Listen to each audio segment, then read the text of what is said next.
You haven't heard me speak yet, but it's good to be with you. John, thank you for the leadership of the Chamber and all of you for what you do. Providing jobs, leading your community, we appreciate that. It is going to be that it hurt, man. It hurt from a Badger perspective. Although I love the Buckeyes. In fact, Fickle, before I got crazy got politics, I was assistant wrestling coach at Ohio State. And Fickle actually wrestled for a couple matches, so we want to see Luke do well, a good wrestling guy, and that was obviously a big win for him. And I always tell this joke this time of year. You all know how many Buckeye fans it takes to put in a light bulb? You guys heard this one? It takes 5. 1 to screw it in, and 4 to talk about the '68 team. That's so true, and that's so true about those Buckeye fans. So no, it's been good to be with. Bob Gladys says hello. Bob's not here, of course. I haven't seen him, but he's doing a great job for you. You may get stuck with me, and the voters get to decide that here next year if they ever get these lines drawn. But Bob is obviously doing an outstanding job for you, and a super guy, a friend and colleague, as you know. And then I know Jeff Wagner and Sexy Rex Damschroeder back there. I serve with those guys in the State House, 2 super guys. Look, I'm going to just talk with John. I didn't know what you wanted to say, so I'm just going to talk for about 5-10 minutes, maybe 12. I'll keep it short, and then we'll take a few minutes. You can ask questions. I tell every single group I talk to. Look, you all pay my salary. You're not stuck with me yet. You may be, but you still pay my salary. You're allowed to ask any question you want. You're allowed to yell at me. We have this amazing thing in America called the First Amendment, and you should exercise that. So normally you don't have to tell Americans too much about that. They know they have that right, and they're willing to do that. So let me just make a few comments. And first, let me start with this premise, because this is important. I think when you think about where we are today, it's important to start from this premise. It's still the greatest nation ever, and don't ever forget that fact. I mean, I've had the opportunity. Through the sport of wrestling, I traveled to what was then the Soviet Union. I've been to Cuba twice. And I tell folks, you go to places like that, you thank the good Lord you live here. I mean, I tell folks, I was in Moscow in February. In Moscow in February, it's like 400 below zero. I mean, you really thank the good Lord you live here. And the food was terrible. The people are great, but it shows you what's wrong when you have a command-type economy and that kind of system. What it does to people, what it does to initiative, what it does to commerce. Cuba is nothing more than, I tell folks, it's a warm Soviet Union.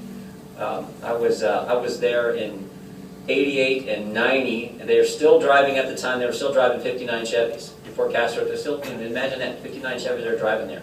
I tell people the best way to describe Cuba, it's Gilligan's Island with terrible food. That's what it reminded me of. So to always start from the premise, because it's true, it's the greatest nation ever.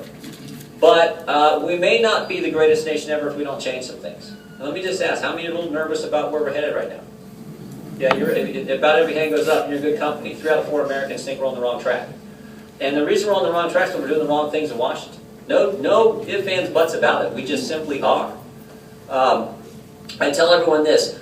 The world's a dangerous place. It's a scary place. I mean, all you can do is watch the news any day of the week. But it's a better place, it's a safer place when the United States of America leads. And the truth is, you can't lead militarily, you can't lead diplomatically if you first don't lead economically. It's just the way it works. I mean, just the military superpower has to first be the economic superpower. It's just the way it works. And for a long time, that one entity has been the United States of America. And we want to make sure it stays that way. And this is why it's so important the politicians finally get it right for a change. The people always figure it out way before the politicians. You all know that. But I would argue right now, what we're doing in Washington, from an economic, and here's the other thing to keep in mind. You can't lead economically if you're not embracing the right kind of values. This is why it's important. This debate we're having in our culture over whose set of principles, whose set of values are going to prevail, it's important. And as leaders, we need to weigh in on this. We can't let certain folks say, oh, the free enterprise said that doesn't really do. The work ethic, that's not that important. Family, that can't. We got to weigh on that one too, because the right values build the right economic system which allows us to lead the world. And it's a better place when it's the United States of America with our principles, our values, and the foundation that we were built on. And I would argue right now, what's happening in Washington is we're doing everything wrong. You think about the 4 big things. You think about taxes, you think about regulation, you think about energy policy, you think about fiscal policy, we're doing them all wrong. How many want to throw out the tax code right now? I mean, seriously. You want to know why I'm out? You guys all know I'm one of the conservative guys out, and I'm in the Republican Party. But this is not meant to sound partisan. One of the reasons Herman Cain's doing so well is because he recognizes what Americans recognize. We're sick of the tax code. It's ridiculous. Any tax code that allows 47% of the American people not to pay the main tax, the income tax, is just wrong on a fundamental fairness level. And any tax code that allows, for whatever reason, General Electric not to pay corporate taxes the second quarter is just wrong on a fundamental fairness level. It needs to be thrown out. And whether you like his 999 plan or not, the fact that he says, get rid of the current code and let's start with something different, makes a lot of sense. The tax code is wrong. You've got to create a tax code that's conducive for economic growth so that what we just heard about with the Zollers can happen again.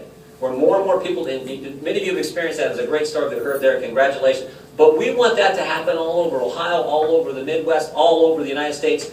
We want that, and you can't when you've got this cumbersome, ridiculous tax code. When you can't grow your economy and remain the economic superpower when you got the wrong energy policy. And it's just real simple, just common sense energy. Just allow Americans to get the resources the good Lord has blessed us with, to bring them to market. You cannot be the economic leader if you don't have a readily available supply of energy at affordable cost. It is truly the foundation. If you don't have energy, you can't be the leading economy. Sometimes I think it's why the radical left is so against common sense energy policy, because they get that fundamental fact. We have to get it too. We have to make the case for why we need to use the resources that we've been blessed with. And then third, regulatory policy. Again, we don't even need to make the case to the American people. They get this. They understand that. More and more regulation is not conducive to creating jobs and growing our economy. We had a hearing, as John mentioned, I sit on the Oversight Committee. Early on this session, we had a hearing where we invited 5 small business owners from around the country to come in and testify. And we invited one from our district, from Minster, Ohio, Jack Busher, Busher Electric, super guy, been in business 25 years, great company, a leader in his community, just like all of you are in yours. And they all 5 witnesses did great, about a 3-hour hearing. Near the end of the hearing, freshman member, one of these new sharp freshmen who came in, a member from New Hampshire, asked the best question, the compelling question. He said to these 5 small business owners, he said, I just want to know one thing. And this was all about regulation and how government was making it difficult to compete in the world market and run their business. He said, I just want to know one thing. One simple question. If you knew now, if you knew then what you know now, would you have started? I mean, he just cut right. If you knew back then, all the hassles, all the hurdles, all the impediments government's going to put in your way, if you knew back then what you know today, would in fact you have started your business? Every single one of these guys said, wouldn't do it. Would not do it. Now, they've just been through 3 hours of congressional hearing. That had something to do with it, probably. But the fact is, think about that. If that's not the saddest commentary on the greatest nation in history, that 5 successful people who employ others, who grow, who do things in their... saying, I don't know if I'd do it all over again because of all the hassles. I have 2 buddies of mine, they're in manufacturing. They're good friends. One is his boys all wrestle with our boys, and we've been good friends for a long time. Very successful. They have a business in Sydney, and Wapakoneta, and Dayton. And I was this a few years ago. I was Bruce and Mike, and Mike's the more direct one. And we were talking, and Mike says to me, he says, Jim, you know what? He says, I love being in business, but I hate being an employer.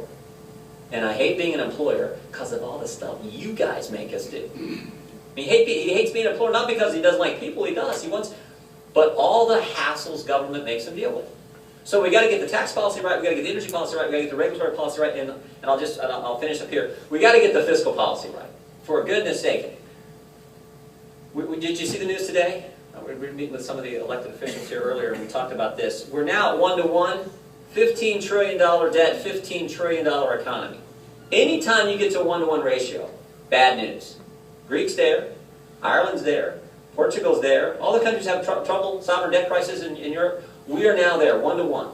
Now the thing that's saving us is we're still the biggest kid on the block. But when you get to there, you lose at least 1.5% of growth a year, coupled with all these other bad things I just described that we're doing. That's why we got this 9% unemployment and this kind of stagnant economy that we're seeing out there.